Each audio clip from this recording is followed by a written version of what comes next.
But one of the points that I really wanted to hammer on here and go back to is understanding that service is at the heart of the definition of a Christian or a believer, a follower of the Bible, like Hebrew scriptures all the way through. This is something that just permeates. I just had Dr. Amy Jill Levine on, and we talked about this.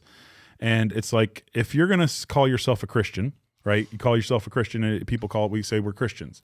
And then I've heard Tim Mackey describe it like this, where he says, like, how are we going to say who's in and who's out? Who's a Christian, who's not a Christian? And the way that he describes it is like describing a guitar player. It's like, my daughter has a guitar up in her room. She's practicing. She's learning to play. She cares about it, but she couldn't go on stage right now. She's not like, Def Leppard or whatever, like, Eric Clapton. Right. She's not going to get up there and make it sing, but I would still call her a guitar player because she's actively playing the guitar and pursuing to play the guitar. And the carryover to this is in service, and this is where I'd like to hear you comment on this. With service, that's what I see the notes being played for us. Like, if we want to call ourselves Christians, service to those in need are the notes that God's calling us to play that show, hey, we're a Christian. This is who we are. And I thought that you ironed that out in your book, and I'd love to hear you touch on it. That's just it, isn't it? And I go back to the great theological work, Spider-Man. And you have kind of the origin story, one of the origin stories of Spider-Man. One of the common factors in the origin stories of Spider-Man is, and I go back to my childhood where we had the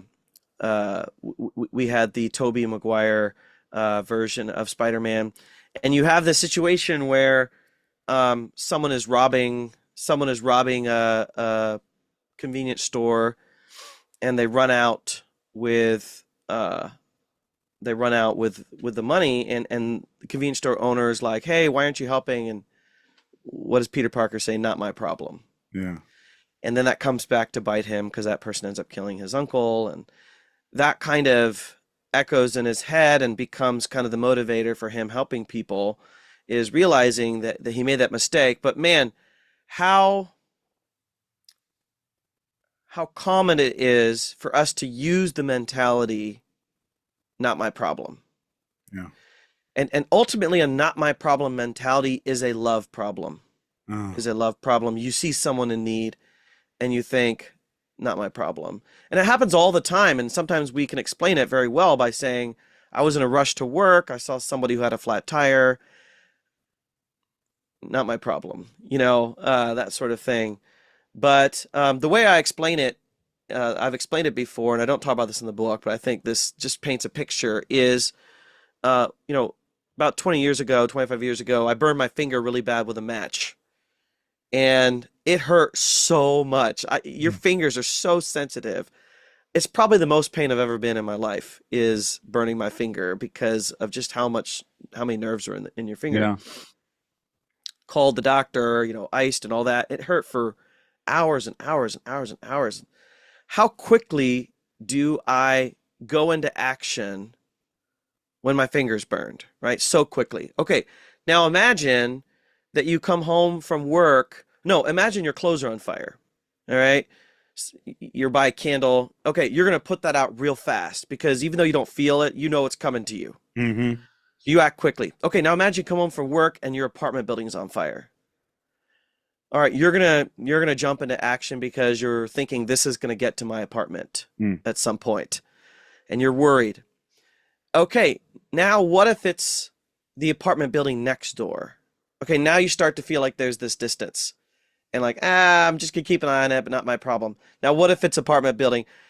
It's this idea of degrees of separation from our lives, where we say, I can really serve and love and care. Our instinct is the things that affect me directly. And then as we go further and further out, we say, not my problem. And what's crazy about the message of Jesus, what's crazy about the early Christians and Paul, is they were transformed into thinking, I have to make everyone's problem my problem. Now, we don't manage everyone's problems because that would be too much work. But that instinct to care. I'll give you an example of where I failed. I was walking out of Costco. This was probably 5, 6 years ago. Walking out of Costco, and there was an older man that had fallen down out on the parking lot, and he bumped his head, and his head was bleeding.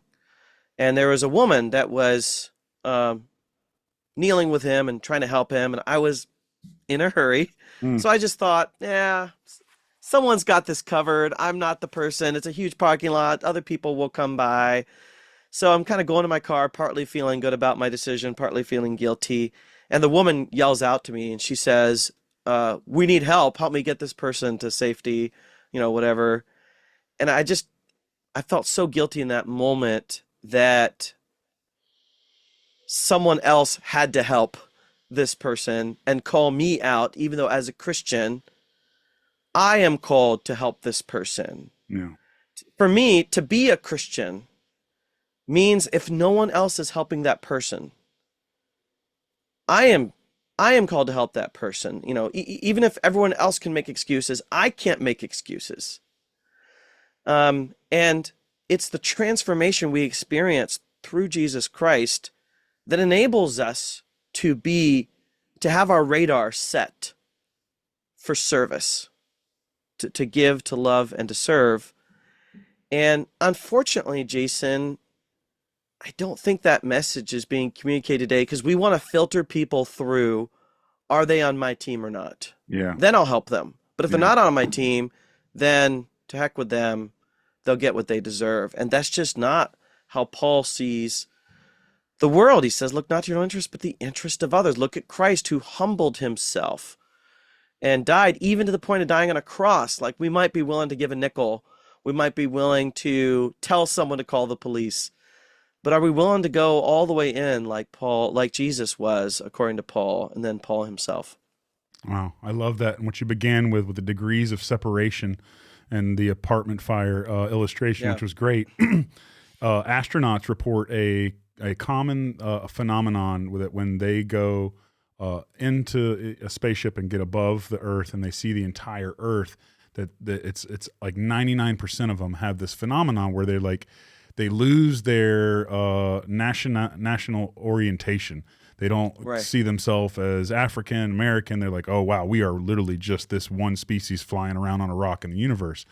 And I feel like Jesus has that same inclusive or connected view of reality and humanity that we're supposed to tap into, so that it is selfish for us to want to look out for others. Not only that we're going to get a good feeling, but that we're actually looking out for this collective, connected humanity that God has us all here. So I love that you put it like that. And we're going to come back to that with inclusion of the stranger. But first, I wanted to take a divine counsel detour for a moment. So Paul's emphasis on love is certain for being at the heart of his understanding of God. You prove that over and abundantly in your book. But when we trace God's love for humanity to Paul's proclamation of Jesus redeeming us from the evil powers, which is present in Ephesians, we can see that the love of God is displayed in his rescuing of all humanity. I've got an awesome clip from Tim Mackey of the Bible Project and Dr. Michael Heiser that goes over Paul's unifying message of God's defeat of the evil powers. Let's watch it and respond together. How's that sound? Yeah, love Let's it. do it. When Paul looks out at Christians being persecuted or himself sitting in prison in Ephesians, right? He'll write that, you guys, our enemy is never another human. It's never another human. And talk about a message we need to hear right now. Yes, totally.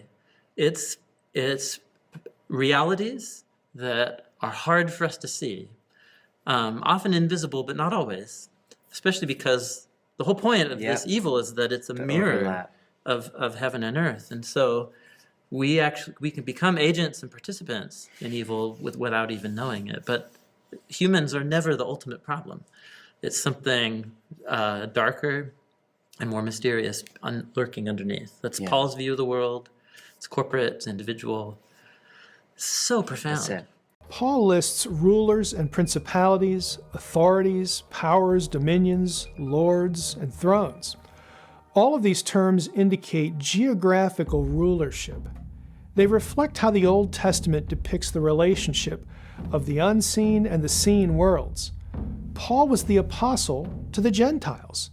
He knew that he was up against the old gods of the nations, allotted to people, excluded from God's family back at Babel. Paul had a supernatural view of his own life. He viewed himself as set apart, as an instrument for God's use.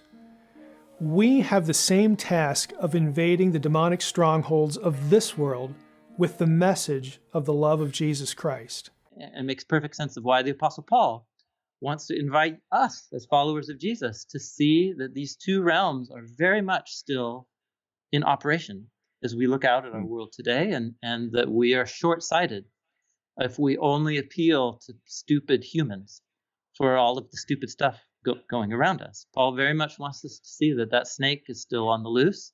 He's still seducing us. And that we have the snake crusher, Jesus, to look to. That's the one who has delivered and will deliver us again. Amen. Okay. So before I say anything, just respond to that clip. Yeah, the stuff on Ephesians is so important because, again, we'd already mentioned the agonistic culture where it's kind of natural for us to see other humans as competitors. And, oh, you got the promotion I wanted. Oh, you got the award. We feel this natural competitiveness and tension there. And Paul takes it, in a different direction where he says, there's a much bigger scale of things out there, and there's this invisible war being waged with these powers, and we can't kill those bigger powers with weapons of war. We kill them with the gospel. We kill them with God's power. And it's that instinct to see each other as enemies that actually fight against what we're meant to be doing with the gospel. So wholeheartedly, I have a whole section in my book on hate. And I think this relates to hate because I actually think hate is a form of love. Because with love, what we're doing is we are wrapping our souls around someone or something. And when we're hating somebody, we're doing the same thing, but to hurt them. Yeah. We're using up the energy that we can use loving on obsessing with them with hate. And we're never called, so the way I would say it in my book is we're never called to hate people. We're called to hate evil. We're called to hate sin. We're called to hate death. We're called to hate wickedness and ungodliness, but we're never called to hate people. That's what Jesus is very firm about in his teaching. People were meant to love, but falsehood, wickedness, ungodliness are the things that we should try to rid of this world. Yeah, I love that. And here at the channel, we have as a tagline that the beginning is near, and that we should always be remembering the story of in Eden as a focus and preliminary as we enter into the other texts. And one of the things that comes out of that is that we're united under the image of God. We're all made in God's image, and that we all have that same dignity, and that we should give love. But this clip, and something that has been a really important theme for me in understanding to have empathy for my brother, because I need that more and more as I check myself, my brother or sister, is to understand that empathy is a good focus of love, and that empathy can come from also understanding that we all have a common enemy that is actively engaging and working against us. So that when I meet the brother online who's got some crazy crass words for me, there might be spiritual oppression going on in that man's life, or vice versa on a day, whatever.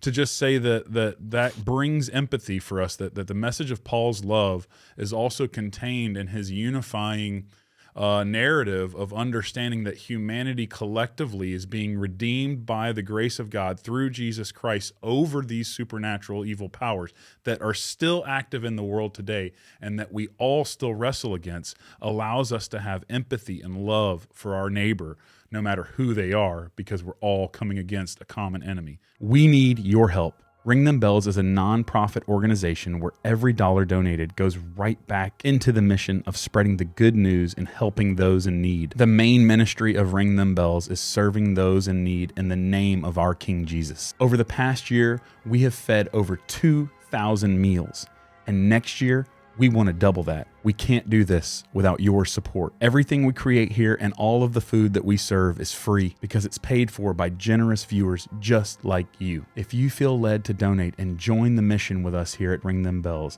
click the Give Butter link in the notes and comments of this video. If you can't support us financially, please continue to like and share the content, as this helps us so much with spreading the good news about what Jesus has done for our world.